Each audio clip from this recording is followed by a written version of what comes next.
warahmatullahi wabarakatuh.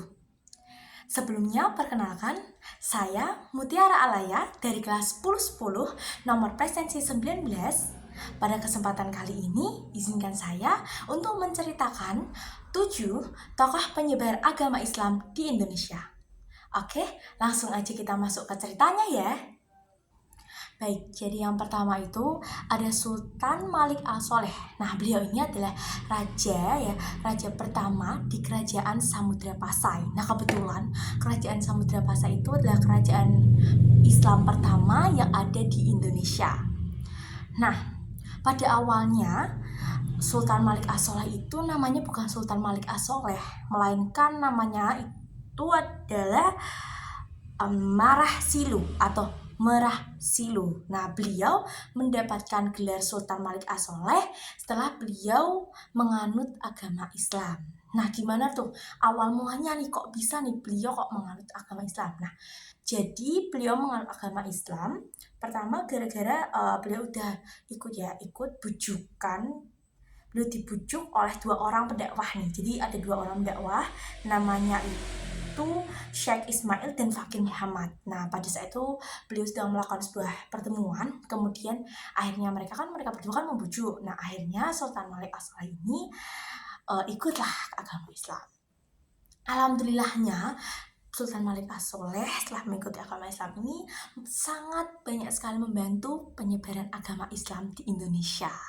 Karena apa? Jadi karena kekuasaan dari Samudra Pasai ini sangat besar. Bahkan penyebaran agama Islamnya itu hingga di Asia Tenggara.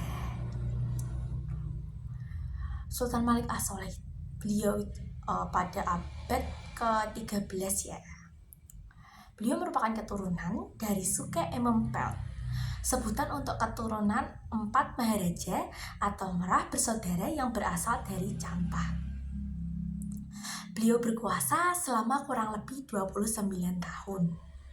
Dari tahun 1297 sampai tahun 1326.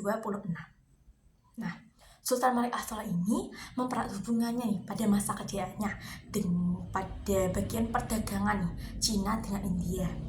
Pada saat itu Samudra Pasai menjadi pusat studi Islam di kawasan Asia Tenggara.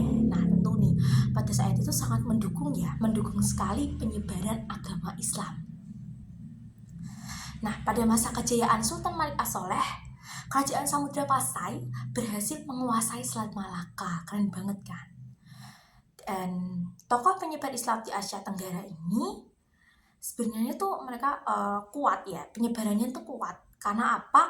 Karena Samudra Pasai dipimpin oleh beliau. Jadi kuatnya itu karena dipimpin oleh beliau. Penyebarannya tuh tersebar karena beliau memimpin Samudra Pasai. Sedangkan Samudra Pasai itu kan wilayah kekuasaannya kan luas banget ya. Nah, akhirnya karena luas itu, itu membuat penyebaran pada saat itu cukup banyak banget nih. Karena rakyat-rakyatnya tentu akan mengikuti kan raja pada saat misalnya raja mengikuti agama Islam, tentu rakyat-rakyat juga pasti akan ikut, dan rakyatnya tentu akan kayak ke doktrin gitu lah, akhirnya pengen ikut gitu. Nah, dan bahkan ya pada saat itu di Samudra Pasai ada kunjungan Marco Polo.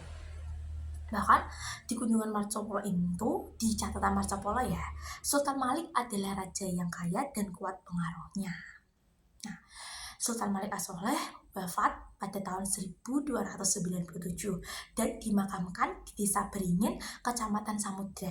Kira-kira sih 17 km sebelah timur di Lok Semawe. Nih ya, yang unik nih ya, di nisan pemakamannya itu tertulis aksara Arab, dan aksara Arabnya ini punya terjemahan. Artinya ini adalah makam almarhum yang diampuni, yang kuat dalam beribadah, sang penakluk yang bergelar Sultan Malik As-Soleh. Nah, sampai sini dulu ya tentang Sultan Malik As-Soleh. Kita lanjut ke tokoh yang berikutnya ya. Oke, sekarang kita lanjut. Nah, yang kedua ini adalah Sultan Ahmad. Beliau itu masa pemerintahannya pada tahun 1326 sampai 1348.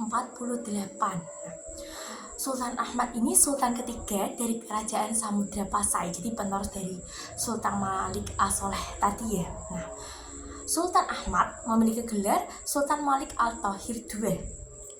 Dan pada masa pemerintahannya pernah dikunjungi oleh seorang penjelajah di Maroko, yaitu Ibnu Battuta. Nah, menurut catatan Ibnu Battuta, Sultan Ahmad sangat memperhatikan perkembangan dan kemajuan agama Islam. Nah, berarti memang Samudra Pasai ini sangat berperan ya, karena dari beberapa pemimpinnya aja yang udah mendukung banget gitu. Habis itu beliau itu sangat berusaha keras nih untuk menyebarkan ajaran agama Islam ke berbagai wilayah di sekitar Samudra Pasai. Baik, jadi yang ketiga ini kita akan membahas tentang Sultan Alauddin Riajah. Beliau adalah Sultan Aceh ketiga. Kita udah nggak bahas lagi tentang Samudra Pasai, tapi sekarang kita udah lanjut ke Kesultanan Aceh. Di Kesultanan Aceh ini, beliau memimpin pada tahun 1538 sampai 1571. Nah, Sultan Alauddin Riajah ini, beliau tuh terkenal banget sebagai peletak dasar kejayaan Kesultanan Aceh. Dan beliau itu menjalin hubungan baik dengan Kesultanan Turki Utsmani dan juga kerajaan-kerajaan Islam lainnya. Jadi tentunya beliau tuh kayak punya pertemanan yang baik gitu loh sama kerajaan-kerajaan yang lain. Nah, beliau terkenal handal karena mendapatkan bantuan dari kerajaan Turki Utsmani. Jadi sering mendapatkan bantuan nih ketika ada kesusahan ya. Handal banget, jadi pertemanannya saking baiknya. Terus beliau tuh juga terkenal ya berperan dan berjasa di wilayah Aceh. Nah, buat pada masa itu ya, sistemnya beliau itu mendatangkan ulama-ulama. Jadi kayak mendatangkan ulama dari Persia dan India untuk mengajarkan agama Islam. Nah, setelah didatangkan ulama-ulama ini, kan tentu penyebaran kan mulai makin meningkat kan ya karena didatangkan ulama.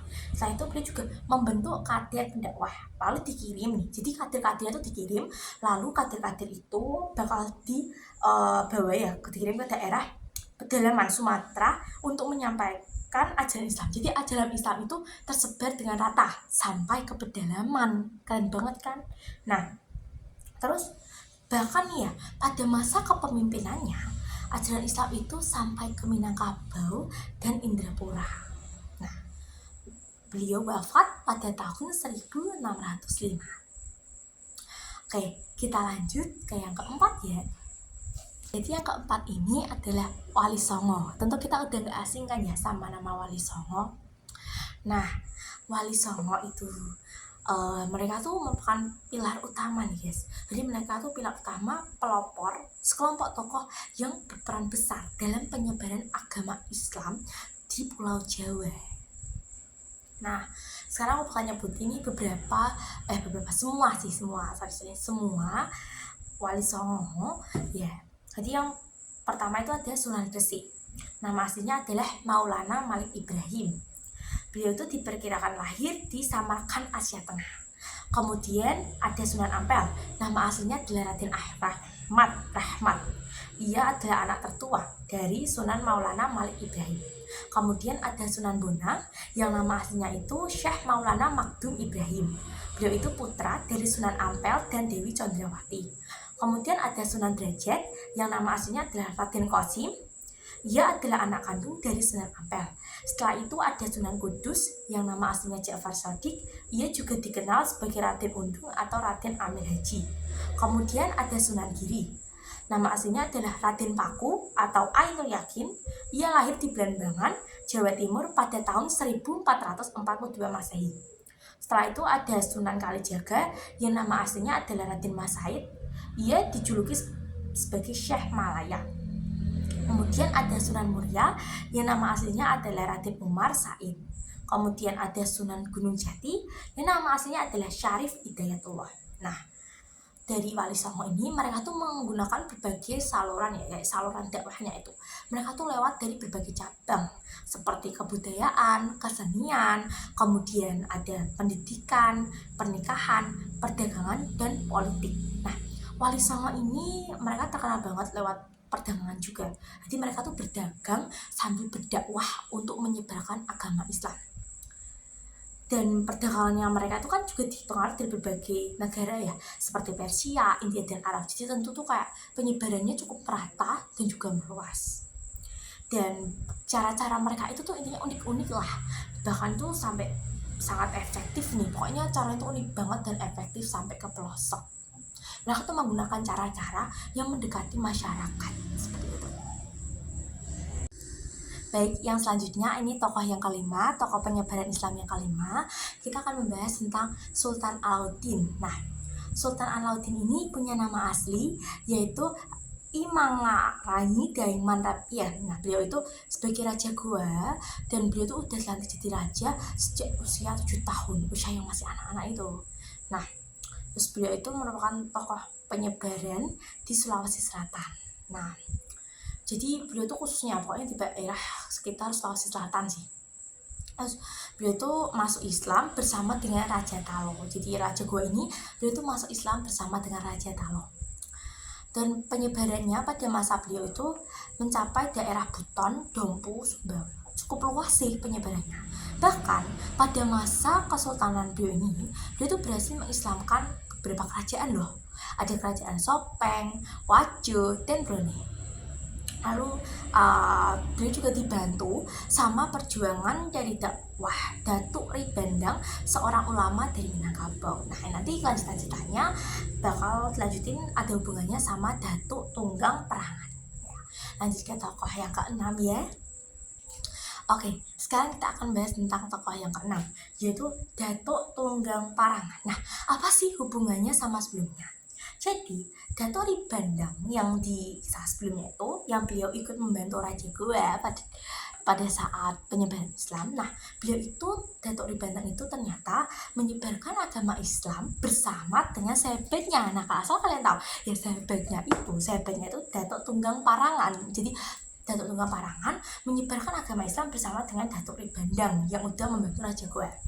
Jadi ceritanya si Datuk Tunggang Parangan itu atau nama lainnya biasanya itu juga disebut punya nama itu Habib Hashim bin Musyashak bin Abdullah bin Yahya. Jadi beliau itu seorang ulama dari Minangkabau juga, sama sih kayak Datuk Ri Bandang ya. Beliau itu berdakwah di daerah Kutai Kartanegara. Nah, beliau itu berdakwah bersama dengan Datuk Ri Bandang tadi pada masa pemerintahan Raja Aji Mahkota. Jadi itu sekitar tahun 1525 sampai 1589. Jadi beliau itu membantu Raja Aji Mahkota kan, pokoknya pada masa pemerintahan itu. Nah, berkat dakwah Datuk Tunggang Parangan ini, Raja Aji Mahkota itu akhirnya memeluk Islam guys. Jadi Datuk Tunggang Parangan sama Datuk Ri Bandang itu mereka punya membujuk ya, atau gimana caranya pada masa itu hingga Raja Aji Mahkota itu ikut memeluk Islam. Nah, Raja Aji Mahkota ikut memeluk Islam dan diikuti oleh keluarga kerajaan serta rakyat Kutai Kartanegara.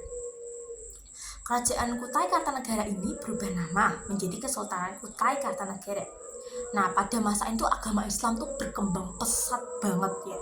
Bahkan undang-undang negara pada saat itu aja itu berlandaskan agama Islam. Nah, Datuk Tunggang Parangan berdakwah di Kutai sampai akhir hayatnya. Setelah wafat, beliau dimakamkan di Kutai Lama, Kecamatan Anggana, Kabupaten Kutai Kartanegara, Kalimantan Timur. Sekarang kita akan membahas yang terakhir ya, yang ketujuh.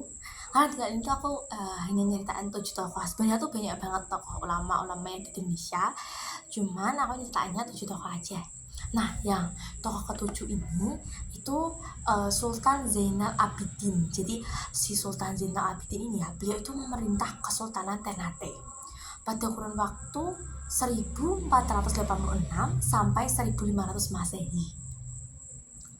Jadi sejak usia beliau itu sudah mendapatkan pendidikan agama dari ayahnya. Jadi dari dari kecil udah mendapatkan pendidikan dari ayahnya, pendidikan agama. Dan dari seorang ulama bernama Datuk Maulana Hussein. Jadi udah ajar Islam dari kecil ya. Terus beliau itu dinobatkan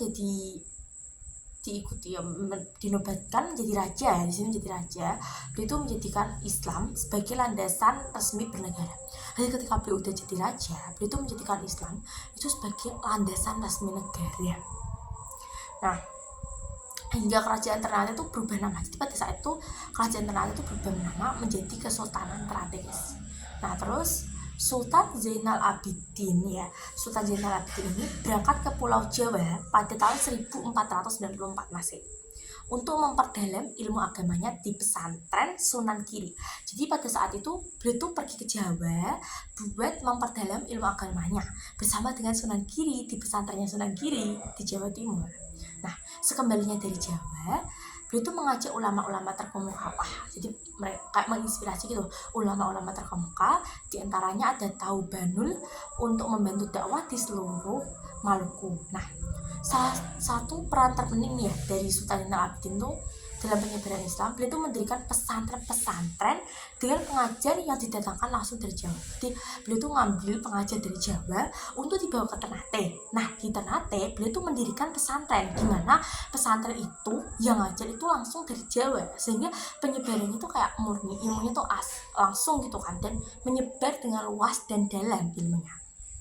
Kemudian beliau juga mendirikan Julepe atau Bobato Akhirat yang bertugas membantu Sultan dalam mengawasi pelaksanaan syariat Islam di Kesultanan Ternate. Bahkan beliau itu kayak membuat kayak apa ya, sesuatu itu ya kelompok itu yang emang tuh membantu beliau untuk mengawasi gimana nih pelaksanaan syariat Islam.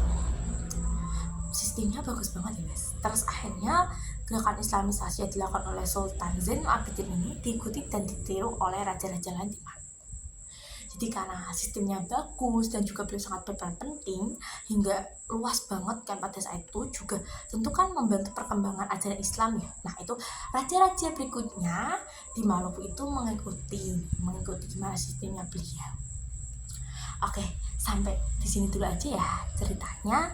Terima kasih atas perhatiannya. Apabila saya ada salah, mohon dimaafkan ya.